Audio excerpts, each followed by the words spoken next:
έχω και εξορκιστή, έχω και φόνους με αντισυλληπτικά, έχω και mainstream ανάγνωσμα από Κώστα Κρομιδά. Το λέω καλά, Κρομιδά. Τι είναι αυτό εδώ? Α, είναι καρμπονάρα.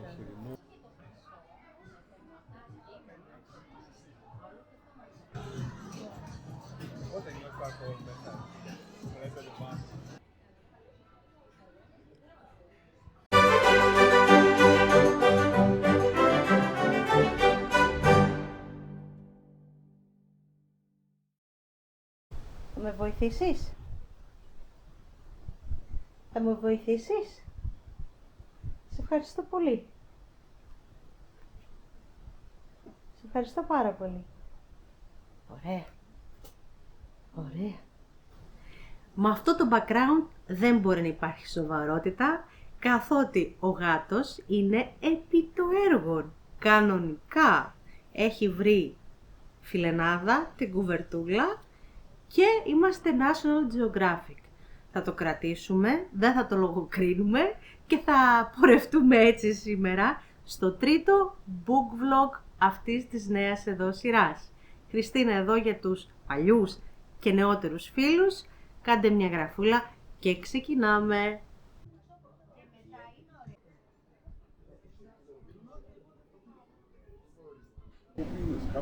Μπορείς να φανταστείς πόσο μου αρέσει η πλατεία Αντρών. Πόσο μου αρέσει να πάρω και μια φωτογραφία. Έχει ωραία ενέργεια. Μ' αρέσει τόσο πολύ. Ναι, έχει ενέργεια. Επειδή πήγαινα και εδώ φροντιστήριο και με το που πήγα εδώ φροντιστήριο εδώ δίπλα ακριβώς, να εδώ σε εκείνο το κτίριο το διπλανό. Με το που ήρθα εδώ φροντιστήριο άρχισε να ανοίγει η τύχη μου γενικά. Να ανοίγει η τύχη μου, δηλαδή να γνωρίζω, να κάνω καινούργιους φίλους, να βρω αγόρι, να ανοίξει το ριζικό μου.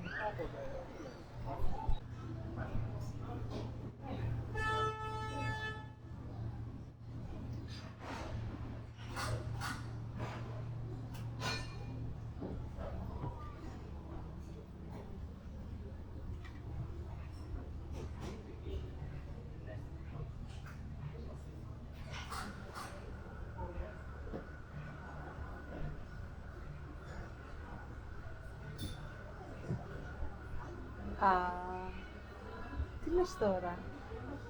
Είναι πάρα πολύ όμορφο.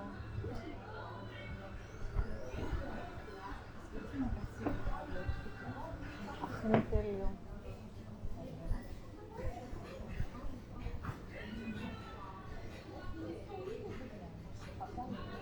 Ξέρεις από πού το είδα? Από τον Χρήστο που είναι στη Γερμανία. Γιατί το πιστεύεις είτε όχι. Από το Χρήστο που στη Γερμανία. Ναι, γιατί όταν ήρθα Θεσσαλονίκη, ήρθα και πιει καφέ εδώ και λέω πού είναι αυτό ρε εσύ? Πού είναι αυτό το μαγαζί? Και είναι μαγαζί. Θα έρθουμε,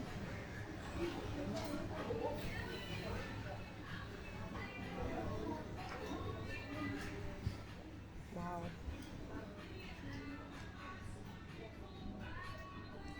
Είναι τέλειο.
Τέλειο. Τέλειο. Τέλειο.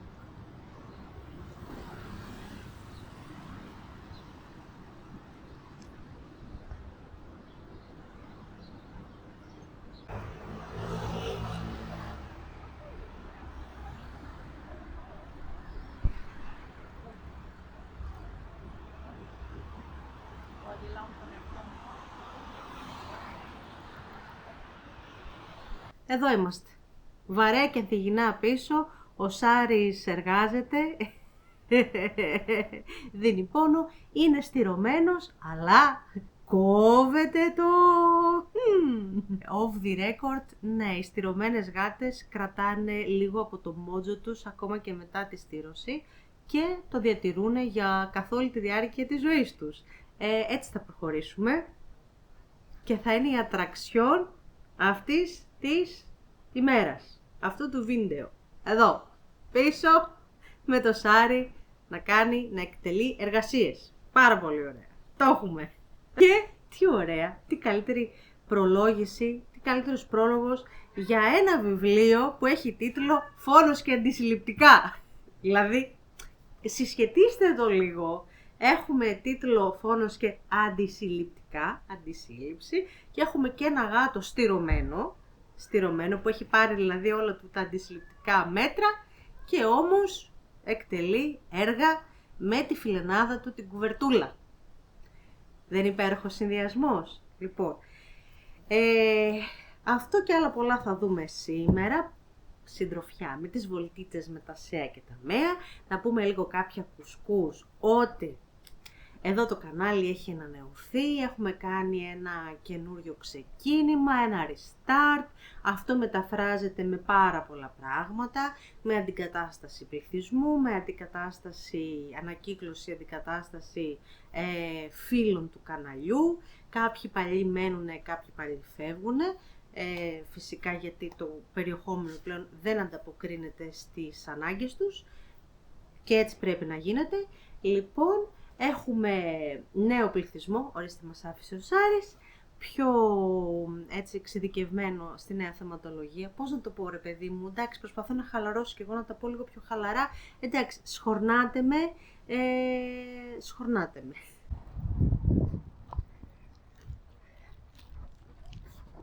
Πού σας πετυχαίνω? Εμένα με πετυχαίνετε πάλι και κατέβηκα έτσι freestyle πρόγραμμα. Ήταν να συντονιστώ με μια φίλες, δεν βγήκε, έτσι δηλαδή δεν το είχαμε προγραμματισμένο, ήμασταν μπάσκετ. Οπότε αφού δεν βγήκε το πρόγραμμά μας, είμαι οικαία. Θα κάνω μια γυροβολιά, θα αυτοσχεδιάσω, έχει φανταστικό καιρό. Ντύθηκα περισσότερο καλά από όσο θα έπρεπε για τη ζέστη, γιατί τα εψές είχε κρύο, είχε φθινοπορεινό καιρό. Είμαι πάλι αρρωστούλα, μπράβο μου, και θα αυτοσχεδιάσουμε. Yeah.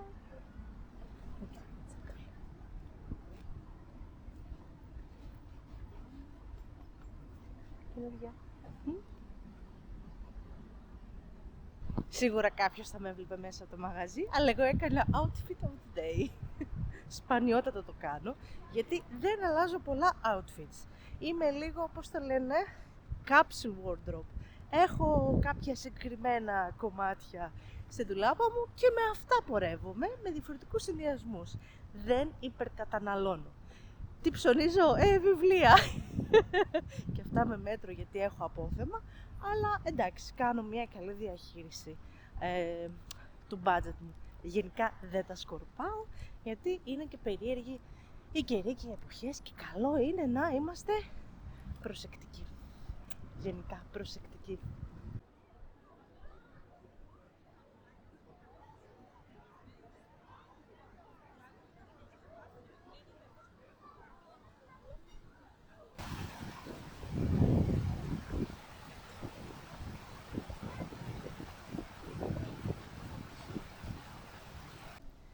Ξεκινάω με τα δικά μας. Ξεκινάω εδώ μετά της γειτονιάς, μετά της παρέας, Θεσσαλονίκη και YouTube.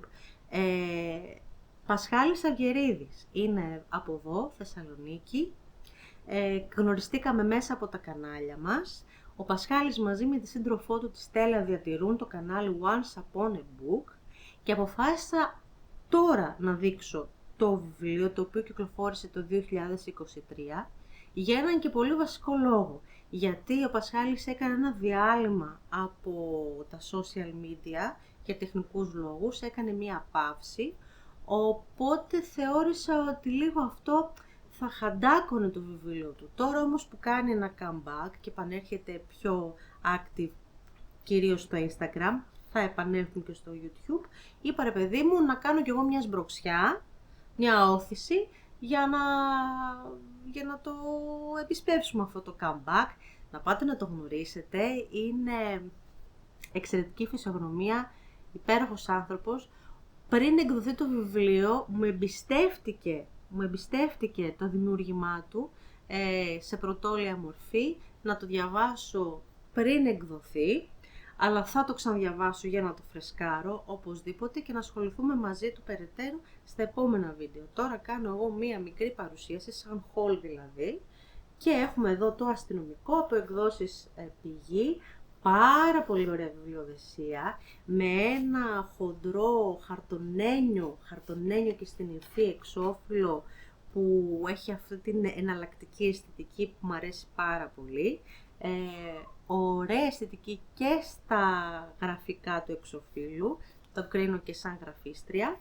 Λοιπόν, και τι γίνεται, μέσα γραμματοσυρά εξαιρετική, αρκετά καλή, θα μπορούσε να είναι ακόμα και πιο λιτή. Εγώ έχω αυτή την αιμονή, θα σας κάνω και κοντινά. Έχω αυτή την αιμονή με τις γραμματοσυρές να είναι πεντακάθαρες. Δική μου αιμονή, αλλά βλέπω ότι βοηθάει πάρα πολύ στην ανάγνωση η πεντακάθαρη γραμματοσυρά. Λοιπόν, είναι μικρό βιβλίο. Είμαστε στην τελευταία πράξη. Συνήθως κάπου εδώ ακούγεται και η φράση «Αγαπητοί κύριοι, ο δολοφόνος είναι ένας από εσάς». Όλα άρχισαν με την κηδεία. Ο κύριος Φωκάς ήταν νεκρός. Ήταν ηλικιωμένος. Σίγουρα τα αίτια ήταν φυσιολογικά. Όλοι αυτό πίστευαν. Όλοι αυτό πιστεύουν. Όμως, ο ιδιόρυθμος ιδιωτικός detective Θεμιστοκλής Ιωαννίδης έχει άλλη άποψη. Θυμάται κάτι που έγινε πολλά χρόνια πριν. Κάτι που είχε συγκλονίσει την κοινή γνώμη και είχε μπερδέψει την αστυνομία. Όλα αλλάζουν στην ειρηνική ζωή της πολυκατοικίας της οδού Τσέχοφ αριθμός 7. Όλοι κάτι κρύβουν. Τι όμως? Μια φαινομενικά συνηθισμένη πολυκατοικία και ένας θάνατος από φυσικά αίτια. Ή μήπως όχι? Ένα μυστήριο από το πουθενά καλείται να διελευκανθεί και ένας ιδιωτικός detective προσπαθεί να φτάσει στο τέλος μιας ιστορίας χωρίς αρχή.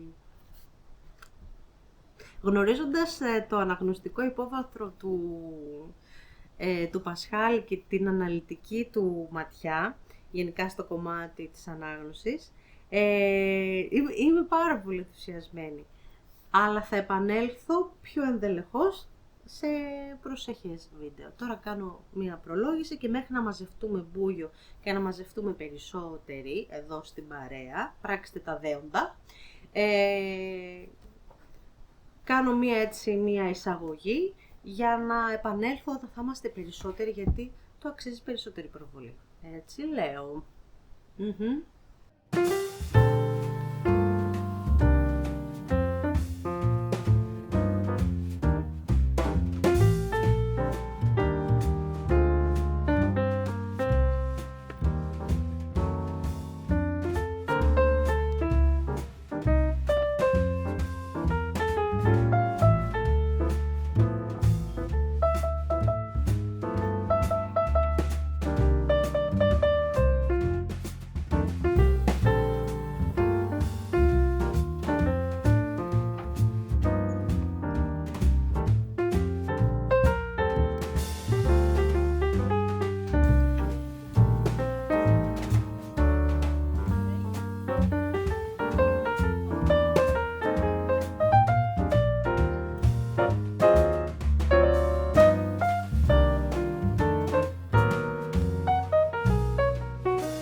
Και τι σχέση τώρα, άκουσον, έχει η Ρίτα Σακελαρίου με τις ταινίες τρόμου?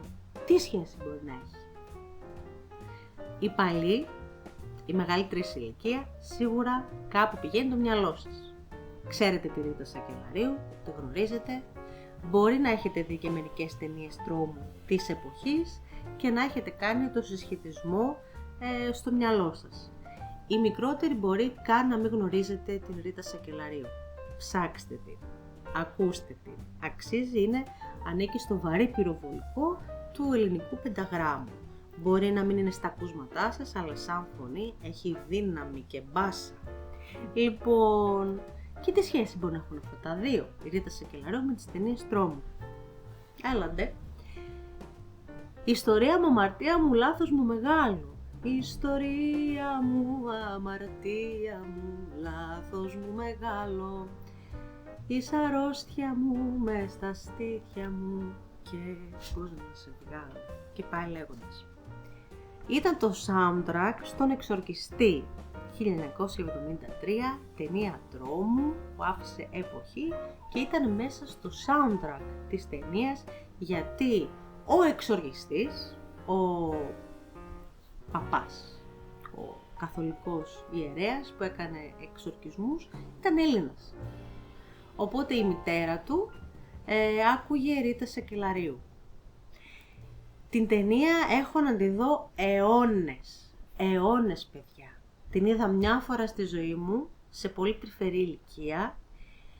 Μου άφησε πάρα πολλά παιδικά τραύματα, μου άφησε και πάρα πολλά τραύματα σχετικά με το κομμάτι της θρησκείας και τα συναφή και με φοβίες περίεργες που έκανα αιώνες να τις αποτινάξω από μέσα μου και να επανέλθω σαν άνθρωπο στον κόσμο. Μου άφησε πραγματικά μεγάλα τραύματα και δεν μπόρεσα ποτέ να την ξαναδώ.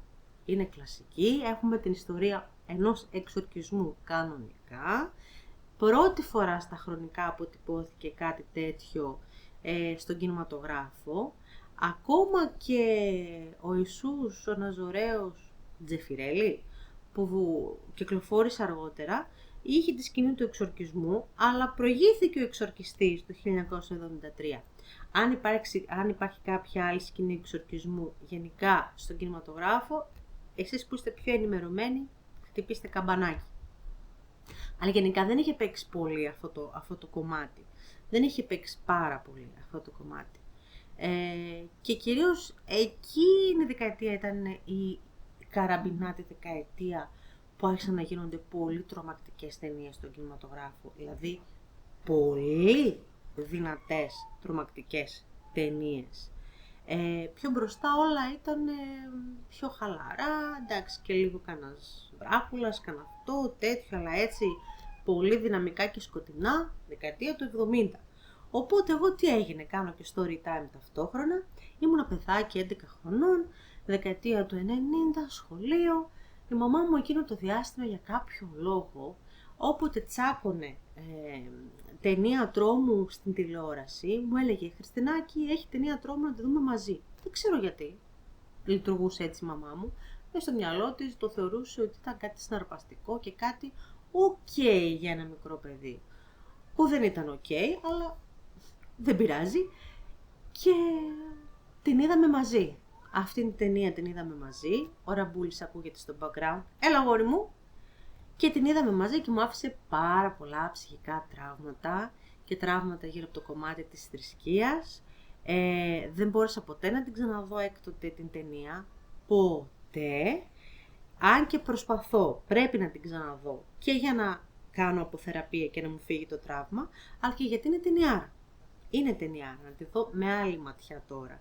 Όχι με ματιά προκατάληψης απέναντι στο τρόμο, αλλά με ματιά κινηματογραφική. Και έγινε κάτι τώρα τελευταία, το οποίο νομίζω προετοίμασε το έδαφος για να μπορέσω να ξαναδώ την ταινία. Και άκουσον.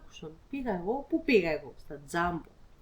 Και τώρα τελευταία έχει αρκετό διάστημα που έχουν βάλει κάποια επιλεγμένα βιβλία, τέλος πάντων, επιλεκτικά κάποιους τίτλους. κακό και καλό μαζί, και κακό και καλό μαζί, θα το πω. Δεν είμαι τόσο κατά.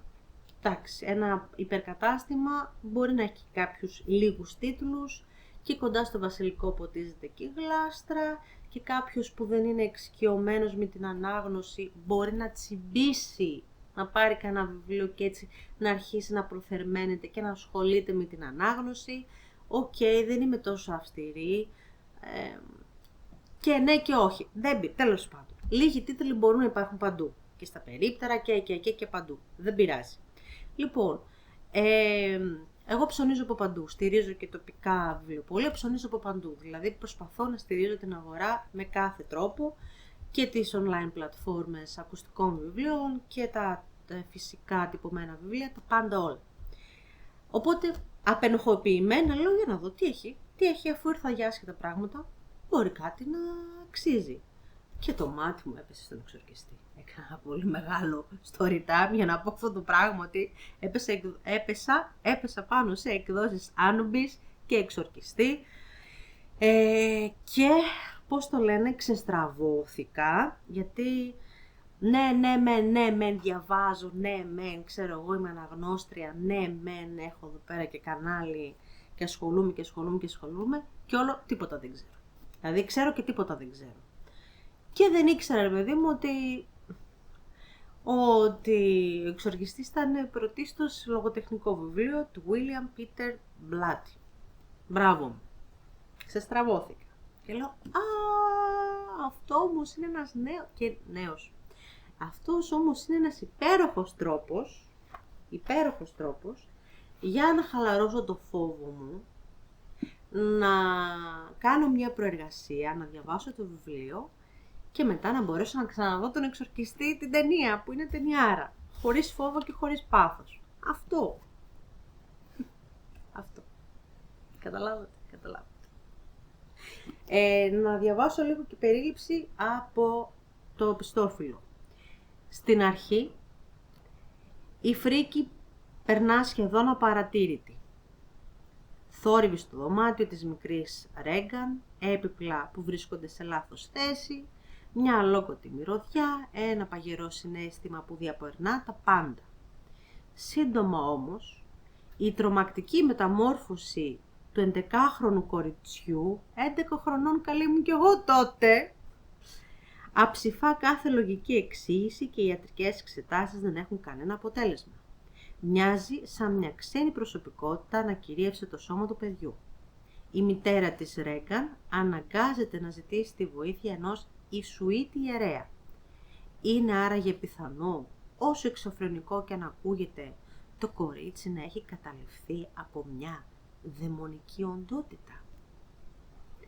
Ένα από τα κορυφαία μυθιστορήματα τρόμου όλων των εποχών που διατηρήθηκε στη λίστα του New York Times για περισσότερο από ένα χρόνο και αποτέλεσε πηγή έμπνευσης για την ομότιτλη ταινία που αποτελεί ορόσημο στην ιστορία του κινηματογράφου. Ναι. Λοιπόν, και τα βιβλία τρόμου δεν είναι τόσο τρομακτικά όσο οι ταινίες. Φυσικά, γιατί οι ταινίες συμπεριλαμβάνουν όλες τις αισθήσεις. Ακοή, όραση, προκαλούν διάφορα άλλα ρεθίσματα που κάνουν την υπόθεση ακόμα πιο τρομακτική. Τα βιβλία είναι πάντα πιο βατά, πιο μαλακά, παιδί μου, στο κομμάτι του τρόμου. Τον αγαπάω τον τρόμο. Εκείνη η ταινία, όσο και αν με τρόμαξε, αλήθεια σας το λέω, καθόρισε και τη μετέπειτα αγάπη μου στον τρόμο. Αυτά. Εσείς δεν ξέρω πώς θα πηγαίνετε με αυτό το κομμάτι της λογοτεχνίας, αν είστε φίλοι αυτού του ιδιώματος, και γράφτε μου, γιατί τώρα θα προχωρήσουμε στο επόμενο βιβλίο που είναι χαλαρούιτα. Είναι πάρα πολύ χαλαρό.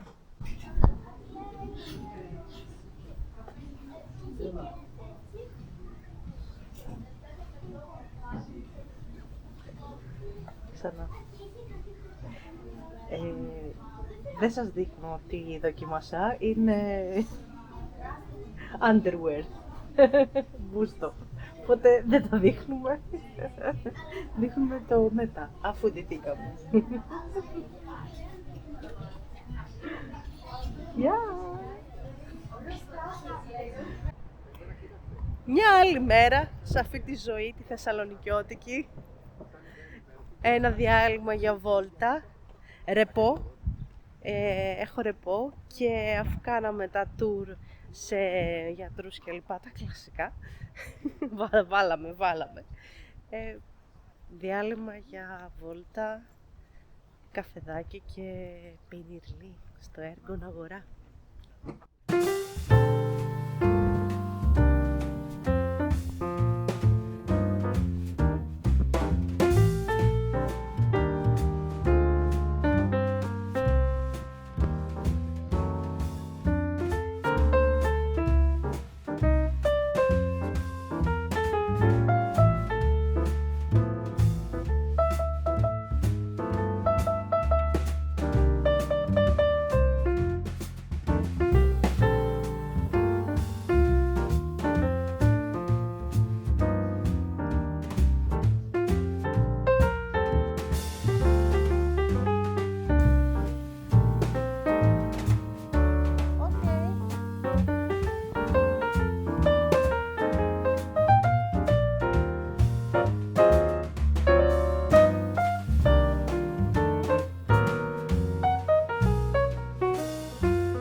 Πάμε και να πάμε και στην καθένα εκεί.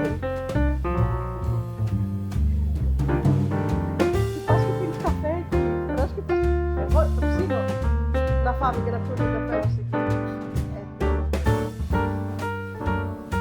Είναι όνειρο. Αφού γι' αυτό θα πάω παρακίνη για να πάω να κατέψω.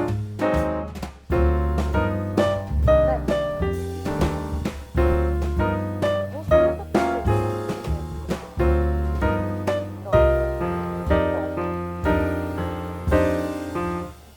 Λοιπόν, είμαι συνδρομήτρια στο Jukebooks. Το καθιέρωσα, είμαι μόνιμα συνδρομήτρια.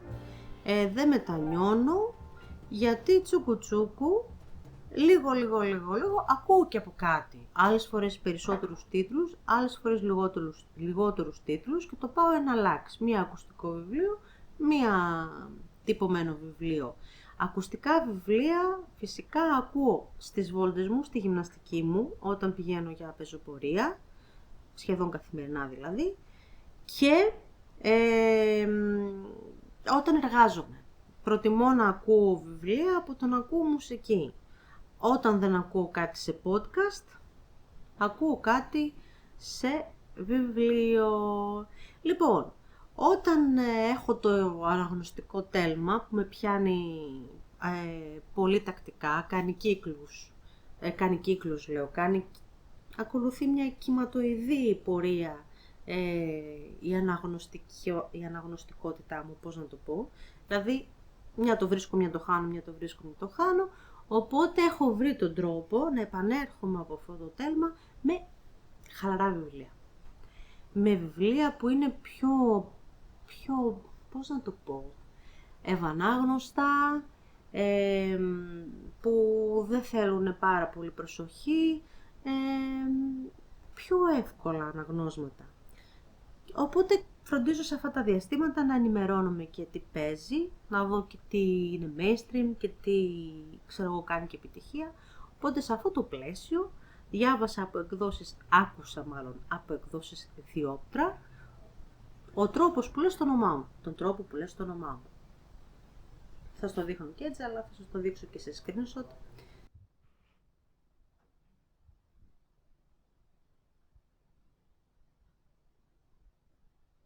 Ο τρόπος που λες το όνομά μου είναι ένα best seller, έχει γίνει επιτυχία, έχει πάρα πολύ πρόθεση ο Κώστας Κορομιδάς. Διορθώστε με πώς το λέω, Κορομίδας.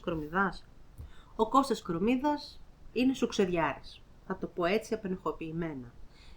Έχει καθιερωθεί στο χώρο, τα βιβλία που γράφει είναι ευανάγνωστα, κρατάω μόνο αυτό σαν λέξη. Είναι πολύ καλά δικτυωμένος, έχει πολλά στοιχεία μέσα life coaching, έχει δικτυωθεί γενικά και στο χώρο έτσι του life coaching και σε αυτούς τους κύκλους, είναι ο συγγραφέας των celebrities, είναι καλά δικτυωμένος, βοήθησε πάρα πολύ που ήταν ήδη από πριν αναγνωρίσιμος μέσα από την υποκριτική του τέχνη και τη δουλειά του την τηλεοπτική, οπότε λίγο ρε παιδί μου, ναι, ήταν λίγο στρωμένος ο δρόμος, μπράβο του, με γεια του, με χαρά του, μπράβο. Λοιπόν, οπότε το ύφος των βιβλίων του είναι εμπορικό. Το ύφος του είναι εμπορικό και μια χαρά, γιατί είναι ό,τι πρέπει για κάτι μεταβατικό και για κάτι χαλαρό. Ο τρόπος που λες το όνομά μου, λοιπόν, συναισθηματικό, κοινωνικό, λίγο ιατρικό, αρκετά τηλεοπτικό, έτσι θυμίζει τηλεοπτική σειρά και έχει όλα αυτά τα κλισέ, τα κλισέ σχέσεις, έρωτες, τι δεν πάει καλά, ρουτίνα σε σχέσεις, περιπέτειες υγείας, κουλουπού. Οκ. Δυσκολεύομαι ως ένα σημείο, γιατί δεν μπορώ να κρύψω από το πρόσωπό μου ότι το άκουσα το βιβλίο κυρίως για κοτσομπολίστικους λόγους. Συγγνώμη, το άκουσα για κοτσομπολίστικους λόγους. Βεβαίως. Λοιπόν, αλλά και αυτό είναι ωραίο. Και αυτό έχει την πλάκα του, έτσι. Και αυτό είναι μέσα στη ζωή, κομμάτι της ζωής. Και νομίζω ότι και ο ίδιος ο Κορομίδας, εν γνώση του, γράφει έτσι όπως γράφει. Αυτό το πιο ανάλαφρο, λίγο το πιο life coaching, λίγο το πιο βατό, το λίγο πιο παίρνω ένα βιβλίο στη θάλασσα, βραδερφέ, εκεί κάτω την παραλία το καλοκαίρι, που με χτυπάει ο ήλιος και εγώ δίπλα, ξέρω εγώ, το χυμό μου με τα παγάκια ή τη φραπεδιά μου, το φρέντο μου, ξέρω εγώ. Λοιπόν, είναι αυτό το ανάλαφρο, ρε.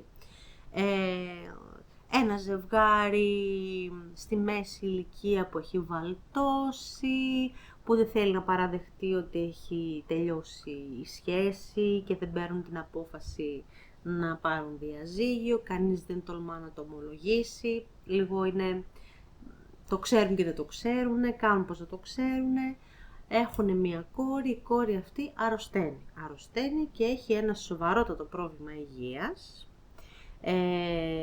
ογκολογικής φύσεως, οπότε αυτό το πρόβλημα υγείας της κόρης, η οποία είναι 20 κάτι, τους φέρνει αντιμέτωπους με τα κενά στο γάμο τους και τους αναγκάζει να δουν την αλήθεια κατάματα και να πάρουν μεγάλες αποφάσεις για το από εκεί και πέρα στη ζωή τους. Παρακολουθούμε ταυτόχρονα το πώς η ίδια η ασθενής, η νεαρή κόρη, διαχειρίζεται το πρόβλημα της υγείας της, το θάρρος της, την αποφασιστικότητά της κλπ. Παράλληλα με όλες αυτές τις αφηγήσεις και το κομμάτι των σχέσεων, παρακολουθούμε σαν σχολική έκθεση της τρίτης γυμνασίου, παρακολουθούμε και κάποιες ιατρικές εξελίξεις και κάποιες ιατρικές πληροφορίες σε σχέση με την πάθηση της κοπέλας, λίγο μία καμπάνια ιατρικής προώθησης των νέων τεχνικών, των νέων θεραπείων, λίγο μία καμπάνια ευαισθητοποίησης γύρω από το κομμάτι της γενετικής. Τέλος πάντων υπάρχει και λίγο μία διαφήμιση μέσα στην αφήγηση στο κομμάτι κάποιων πραγμάτων που θέλει να προωθήσει αυτό το βιβλίο, γιατί έχει κεντρικό θέμα την γενετική και κάποια ιατρικά θέματα, τα οποία ιατρικά θέματα τα δίνει με μία ιστορία. Με αυτή την ιστορία. Ωραίο, χαλαρό, πολύ γρήγορο, πάρα πολύ ευανάγνωστο έχει πάρα πολύ, πλεονασμός. Λοιπόν, καταλαβαίνεις αμέσως γιατί αυτά τα βιβλία είναι εμπορικά, γιατί είναι άκρως ψυχαγωγικά, είναι άκρως αγχολητικά, δηλαδή μπορεί το βιβλίο να μιλάει για κάτι στενάχωρο, όπως και τα άλλα βιβλία του Κρομίδα. Μπορεί πάντα ο Κώστας Κρομίδας να μιλάει για στενάχωρα πράγματα, περιπέτειες, τραγωδίες, διάφορα, παιδί μου, οι ήρωές του είναι λίγο χτυπημένοι από τη μοίρα, υπάρχει αυτό το δραματικό στοιχείο, σαν ελληνική ταινία, αλλά τα βιβλία σαν βιβλία είναι ψυχαγωγικά και χαρούμενα. Γιατί πάντα υπάρχει happy end, γιατί υπάρχει πάντα φως στον ορίζοντα, γιατί ο τρόπος που τα γράφει υποδηλώνει ότι υπάρχει κουράγιο από τη μεριά του παθόντα, υπάρχει κουράγιο, υπάρχει βοήθεια, υπάρχει το αίσθημα της κοσμικής δικαιοσύνης ότι όλα θα πάνε καλό στο τέλος. Είναι και το ανάλαφρο γράψιμο, τέλος πάντων έχει ένα ωραίο συνδυασμό που σε ψυχαγωγεί, ρε παιδί μου, τέλος πάντων, και το ακούς για να περάσει καλά. Ξέρεις, αχ, τώρα τι θα ακούσω, τι θα διαβάσω για να περάσω καλά, κάτι τέτοιο. Αυτό. Και αυτό είναι το κλειδί της επιτυχίας. Είναι ένα κλειδί της επιτυχίας. Οπότε, εντάξει, αυτά. Όμως εγώ δεν αξιολογώ τα βιβλία, δηλαδή δεν θα πω καλό, κακό, βαθμολογίες κλπ. Δεν θέλω, ούτε καν στο Goodreads δεν είμαι πολύ δραστήρια, δεν το έχω, με ενοχλεί αυτή η πλατφόρμα, είναι λίγο πολύ χαμαλίκι έχει. Το Goodreads έχει ένα χαμαλίκι. Αν μπορέσετε να μου αλλάξετε γνώμη και να γίνω πιο δραστήρια στο Goodreads, πολύ ευχαριστώς. Πάρα πολύ ευχαριστώς.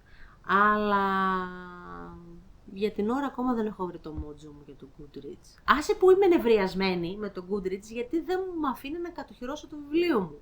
Εκεί ήθελα να καταλήξω. Δεν μου αφήνει να κατοχυρώσω το βιβλίο μου. Του έχω δώσει όλα τα πιστήρια. Εγώ είμαι η Χριστίνα Πεταλωτή, που έχει γράψει, ξέρω εγώ, τον Οκτώβρη και συμμετέχω και σε μια άλλη συλλογή. Σε παρακαλώ να κατοχυρώσω, να φαίνομαι ότι είμαι εγώ, ορίστηκε φάτσα, έβαλε. Τι, δεν με αφήνει. Δεν με αφήνει και έχω νευριάσει πάρα πολύ. Τέλος πάντων. Λοιπόν, αυτά νομίζω ότι είμαστε πάρα πολύ καλά σε συνδυασμό με τις βόλτες μας και τα λέμε στο επόμενο. Γεια χαρά! Τι είναι αυτό εδώ? Είναι καρμπονάρα. Εσύ τι πήρες? Και αυτό καρμπονάρα? Ναι. Τη δύο? Ναι, Εσύ πήρες όλα, χωματζούν. Και την καρμπονάρα. Και την καρμπονάρα. Αυτός τρώει και δεν βάζει τώρα. Εγώ πήρα κολυμπηθοκευτέδες και περιμένω και κάτι πατάτες. Αυτό που μου είπες στην αρχή σου είπα, η καλύτερη δίαιτα. Ναι, και εγώ άρχισα να αποδίδει. Ναι, 3 μέρες που έκανα, κατευθείαν. εγώ εσύ δύσκολα λόγω του εντέργα. Εγώ όμως θα το κάνω. Βέβαια, εγώ το πρωί. Εσύ χάνεις εύκολα. Το πρωί και τρώω 4. Οπότε δεν ξέρω τι πώς. Εσύ χάνεις δεν καταλαβαίνω εύκολα. και ενέργεια έτσι, άμα βλέπω. Είναι διαφορετικά.